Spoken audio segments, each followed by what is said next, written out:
High বন্ধুরা, good evening. তোমরা সবাই কেমন আছো? আমরা তো খুব ভালো আছি। আগের শনিবারে আমরা দুজন মিলে একটু বেরিয়ে পড়েছিলাম আউটিংয়ে। কোথায় যাচ্ছি সেটা একটু পরে জানতে পারবে। দেখো, কিন্তু আমরা ব্যাঙ্গালোর ও করছি। চুপকেসে আমি আমাকে যেভাবে নিয়ে ব্লগটা চলে করি গেল। সেরকম। আমি তো জানতামই না। আমি গিয়ে খুব খুশি হয়েছি যে ভগবান আমাকে নিয়ে যাচ্ছে।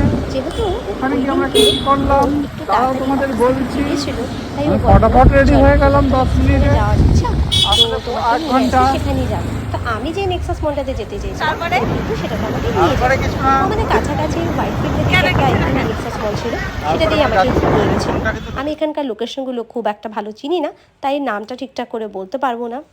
তো নেক্সাস মলে যাওয়ার কারণ হচ্ছে আমি মিনিসোতে হ্যারি পটারের কালেকশনগুলো একটু দেখতে যাব। তো সেখানে গিয়ে আমি দেখলাম এটা তো সেই নেক্সাস মল তো প্রথমত নয়, আর এখানকার মিনিসোতে কোনো হ্যারি পটারের কোনো কালেকশানই নেই, কিছু নেই। দেখেই আমি খুব আপসেট হয়ে গেছিলাম। তা আমি ঢুকে ওকে বলেছি এই মলটা খুব বাজে, এখানে আমার আসতে ইচ্ছা করছে না, এখানে আমার ঘুরতে ইচ্ছা করছে না। দেন আমায় বললো তুমি পুরোটা না করে কী করে জাজ করছো যে এটা ভালো নয়। বাট হ্যাঁ, সত্যিই খুব ভালো ছিল। বাচ্চাদেরও খেলার অনেক জায়গা ছিল। এই যে একটা দেখতে পাচ্ছ, এখানেও এন্ট্রির জায়গা ছিল, অনেকটা জায়গা জুড়ে খেলাধুলার জায়গা ছিল। আমি তো ভালো করেই হাসছি, আমি কোথায় খারাপ করে। আর এই মলটা অনেকটাই বড় ছিল, শুধু এইটাই কিন্তু একটা এরিয়া নয়, অন্য সাইডেও আর একটা বড় এরিয়া ছিল। আর এটার ফুড কোর্টটা এত বড়, বাট যদিও আমরা ওই দিনকে ফুড কোর্টে খাইনি, আমরা ওইখানে গিয়ে অনেক দিন ধরে ভাবছিলাম যে আমরা একটা বারবিকিউ নেশনে যাব।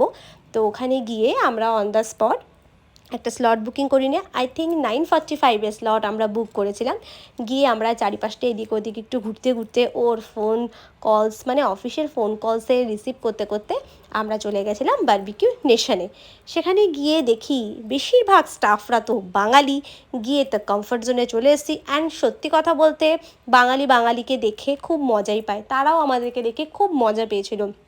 আমাদের কিছু ডিশ পছন্দ না হলে, কিছু আইটেম পছন্দ না হলে, সেটার জায়গায় তারা আবার অন্যরকম একটা ডিশ আমাদের বানিয়ে দিচ্ছিলো।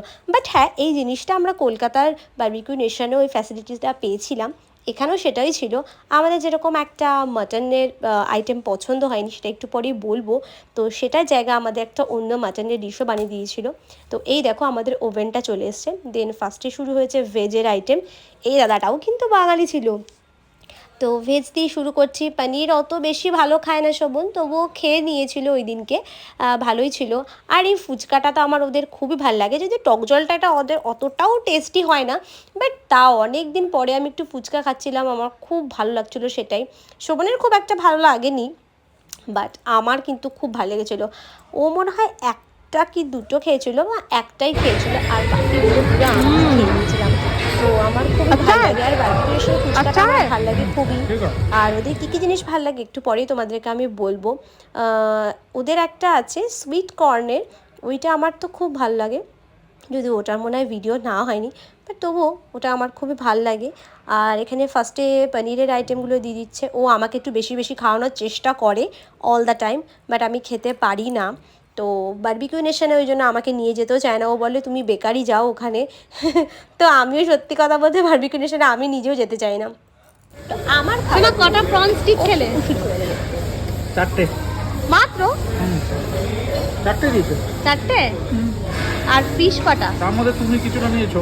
হাই চুপ করো। আর ফিশ কটা? দুটো। ফিশ দুটো মাত্র? এ বাবা, এইটুকু খেলে হবে? ওই তো পর নিয়ে আসছে, পিস নিয়ে আসছে, খাবো আবার। আচ্ছা, ভাল লাগছে? তুমি না খেতে পারো, আমাকে তো খেতে দিতে হবে। ভাল লাগছে? হ্যাঁ, ভালো বলো লাগছে। তোমার টাকাটা আমি উসুল করছি, বলো। হ্যাঁ, কি বলো বলো। তোমার টাকাটা আমি শুরু করছি। আমার বাচ্চাদেরকে খেতে দিই। এই জন্য তো এখানে ডাবল চিনতে বেরিয়ে গেছে। তো এইভাবেই আমাদের স্টার্টারটা কমপ্লিট করে দেন আমরা চলে যাচ্ছি আমাদের মেইন কোর্সের দিকে। তো মেইন কোর্সে প্রচুর প্রচুর আইটেম ছিল, বাট সব আইটেম আমার কেন যায় না ভালো লাগছিলো না খুব একটা, মানে আমার ওই দিনকে আর খেতে ইচ্ছা করছিলো না। রাইস, মাটন এই ধরনের কিছুই খেতে ইচ্ছা করছিলো না। তো বিরিয়ানি টিরিয়ানি অনেক কিছুই ছিল, স্যুপও ছিল, আমি ওগুলো কিছুই খাইনি। স্যালাড তো অনেক রকমেরই থাকে, সেটা সবাই জানো তোমরা। তো এত কিছু আমি সত্যিই নেইনি। এখানে একটা চিকেন ছিল, এটা একটা মাটনের ছিল, এটা আই থিঙ্ক একটা কোনো ফিশ কারি ছিল, ঠিক আছে, আর এটা একটা মাটনেরই স্যুপ ছিল। বাট আমি এগুলো একটা খাইনি, আমি চলে গেছি পাস্তাতে। শোভন একটু ভেতো বাঙালি, তাই জন্য ও মাটন আর রাইস নিয়ে নিয়েছিল। আর তার সাথে আমি নিয়েছিলাম নুডলস, পাস্তা আর একটু ভেজ স্যুপ। আর এই দেখো একটা মাটনের ডিশ, ওরা আমাদের এক্সট্রা বানিয়ে দিয়েছিলো, কারণ মাটনের একটা স্টিক ছিল, সেটা আমাদের পছন্দ হয়নি। আর সব থেকে ফেভারিট আইটেম আমার গোলাপ জামুন, সেটা তো এখানে ছিলই। তো এখানে পায়েস ছিল, আর একটা কী ছিল আমার খেয়াল পড়ছে না। তো আমি অনেকগুলি গোলাপ জামুন নিয়ে নিলাম, অ্যান্ড আই লাভ গোলাপ জামুন। আর ওদের ছোটো ছোটো গোলাপ জামুনগুলো খেতে আমার খুব ভালো লাগে। তো এই দেখো আমরা অনেক রকম স্টার্টার নিয়ে নিয়েছি। ও নর্মালি একটু মিষ্টি টাইপের জাতীয় জিনিস নিয়েছে, আমিও মিষ্টি নিয়েছি, বাট তার মধ্যে আমার একটুখানি কেক, ব্রাউনি এগুলোও ছিল। তো আমাদের খাওয়া দাওয়া সব কমপ্লিট করে আমরা বেরোতে বেরোতে 11-11টা বেজে গেছিলো। তো ওইভাবেই আমাদের দিনটা কমপ্লিট হলো। দেন আমরা বাড়ির দিকে আবার চলে গেলাম, যেহেতু কালকে সানডে। তো কালকে আবার একটা অন্য গল্প হবে তোমাদের সাথে। আজকের মতো টাটা, আবার গল্প হবে অন্য একটা ব্লগে। বাই।